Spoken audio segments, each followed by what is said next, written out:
Here we'll talk about national mental health programs. These are launched in 1982.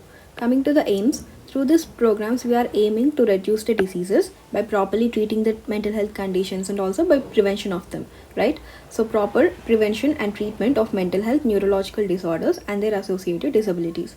So by this we are trying to reduce the diseases. Coming to the next point, mental health technology should be used to improve this general health services. So we are using this technology to improve the services. Coming to the third point, application of this mental health principles to improve the quality of life, because not only the physical health is important, even the mental health is equally important to lead a productive life, so to improve the quality of life, right? By the aims, remember 3 points. One is reduction of diseases by properly treating and preventing them, and second point, technology should be used in case of general health services, technology services. Third point, principles, quality of life, right? So technology for services, principles to improve the quality of life.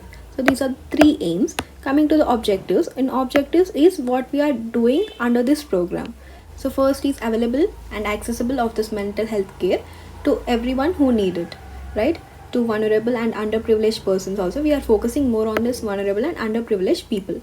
So we are making this availability and accessibility of the minimum mental health care to underprivileged and vulnerable people. And the next objective is application of this mental health knowledge in the general health care and also social department. Through this, we are telling people the importance of mental health care, right? So application of knowledge in general health care and also social development. Promotion of this community participation in the mental health services and development, stimulate the efforts towards self-help. So we are encouraging the people who are coming forward for this mental health services, and also we are promoting this self-help, right? So we are promoting this community participation. So in the objectives, just remember people, it is revolving around the people. So the first point is we are providing this mental health care to the people. We are making it available and accessible to the people. So first point is done. And the second point is we are applying this mental health knowledge in general health care and social health care because the people can learn, right? So the second point is teaching the people by application of this mental health knowledge, right? And coming to the third point, we are encouraging people to participate in this mental health services. Coming to the strategies, how are you doing it? So integration of this mental health with the primary health care, because people in rural areas, whatever it is happening, they'll go to this primary health care, right? So even for fever to antenatal care or even for any tuberculosis, leprosy, so for everything they go to this primary health care. So we are integrating this mental health with the primary health care. So if they go there often, they'll learn more about this mental health. And also tertiary care institutes are being allotted for the treatment of this mental health conditions. So we are providing tertiary care institutes for this treatment of mental illness. So that means we are providing good institutes for mental illness treatment, right? Eradication of the stigma and protection of rights. No matter if you provide this tertiary care institutes or any number of facilities, if the stigma is there in the society, then people won't come forward. So first we have to eradicate the stigma, and also we'll protect the rights of the mentally ill people.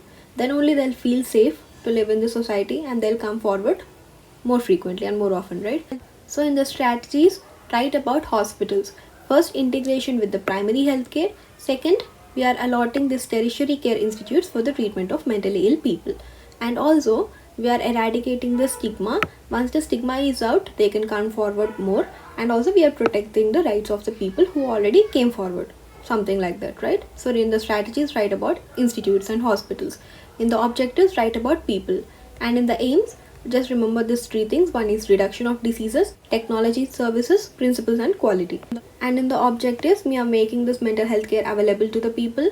We are teaching them or providing them the knowledge of this mental health, and also we are encouraging them to come forward and participate in this mental health services. Now coming to the district mental health program components.